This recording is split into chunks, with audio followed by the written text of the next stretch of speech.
ঈদের দিন আসলে যুবকদের মাথা গরম হয়ে যায়, কিভাবে যুবকরা গুনাহ করবে, গুনার জন্য পাগল হয়।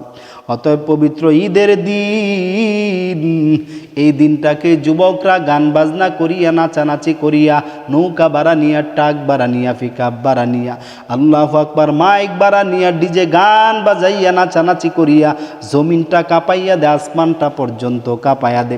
ওরে যুবক, তোদের জন্য ওই আসমানের ফেরেশতারা বদদুয়া করতে থাকে, তোদের জন্য জমিনের পিপিলিকা পর্যন্ত বদদুয়া করতে থাকে, মা বাবার উপরেও বদদুয়া চলে আসে। রে যুবক,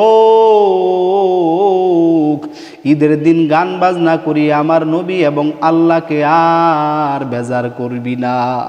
অনুরোধ করে বললাম, হাতে পায়ে ধরে বললাম, বেজার করবি না রে যুবক।